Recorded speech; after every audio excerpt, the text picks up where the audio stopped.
the Kursk incursion, Ukraine has maybe finally demonstrated to Western partners that all these red lines are not real, and there is no escalation that is going to be nuclear in nature from the Russians. But I think also the context of the war, with Russia increasingly drawing on support from Iran, North Korea, and China, demonstrates that this is not something that Ukraine can have any chance of winning alone, and it will need to have these long-range missiles if it's to stop Russia from pushing further into Ukrainian territory. Well, I think it's a principle of being able to use long-range strike missiles inside Russia against Russian targets that is important here. If Storm Shadow is allowed, then why not have ATACMS as well, and why not use all of the weapons that Ukraine is being given by the West at any time? It's really important, I think, as a motivational factor for the Ukrainian forces, so they feel like they're not fighting with their hands tied and their Western partners are fully behind them. And it's also important to help strike at Russian logistical hubs from where Russia is constantly attacking Ukraine. And Ukraine has been very frustrated by these Western restrictions, which prevent Russia from being stopped in attacking Ukrainian cities with impunity. What's the argument against it? Why have the Western governments not said yes? Is it the obvious reason that they fearful of an escalation? Yeah, I think Biden has been particularly fearful of the nuclear rhetoric that Putin espouses. And he has been worried that the Russian red lines are real. And if, every stage of the war, from providing tanks to jets to now we're talking about the long-range missiles, that there will be a Russian nuclear response. But every time we've seen that to be a bluff. And I think, with the Kursk incursion, Ukraine has maybe finally demonstrated to Western partners that all these red lines are not real, and there is no escalation that is going to be nuclear in nature from the Russians. But I think also the context of the war, with Russia increasingly drawing on support from Iran, North Korea, and China, demonstrates that this is not something that Ukraine can have any chance of winning alone, and it will need to have these long-range missiles if it's to stop Russia from pushing further into Ukrainian territory. Well, I was going to ask, what do you think it is that has changed, if their minds have been changed, that's changed Biden's mind?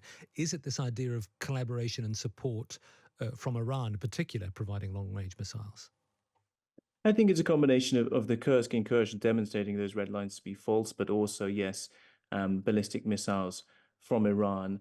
Some of those can be launched from within striking distance of Storm Shadows and ATACMS missiles. So if the restriction is lifted, then Ukraine can retaliate against those launch pads.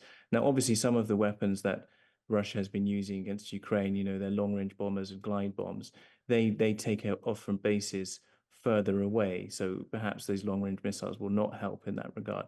But also, what's really important here is not only the kind of removing the restriction on using these weapons, but the amount of weapons with which the Allies are willing to supply, because there are really quite a small number of Storm Shadows. The production is really limited.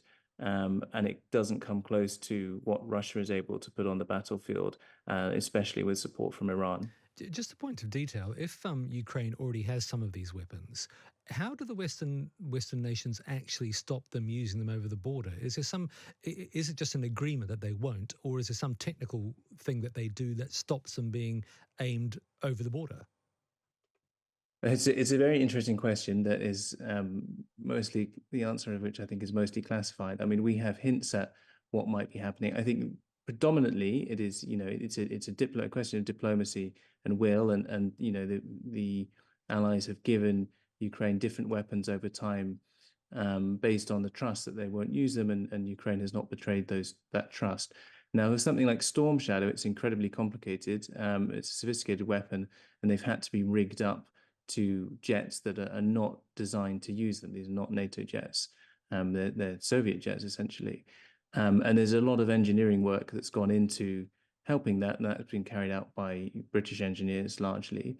So we don't really know what the software inside looks like and if there are restrictions that can be placed. But I think Ukraine has been very reliant on engineering support for these sophisticated weapons, also for intelligence support, targeting via satellite and things like that from the allies.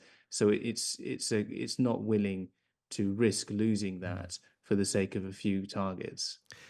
You have a very interesting piece in today's newspaper talking about, in essence, some Ukrainian SEALs, to give them the name that the US gives their waterborne special forces, operating behind enemy lines.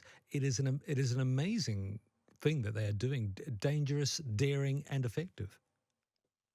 Yeah, it's incredible.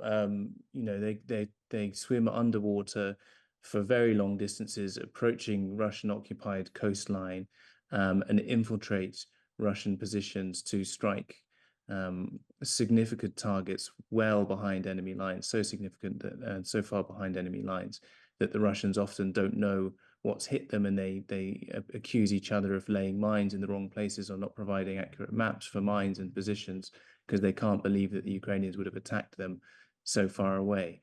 It's incredibly difficult circumstances that they operate in. They're diving at nights, so you can't see anything. They're guided only by the mathematical calculations that they can make using their watch, using their compass and their depth gauges.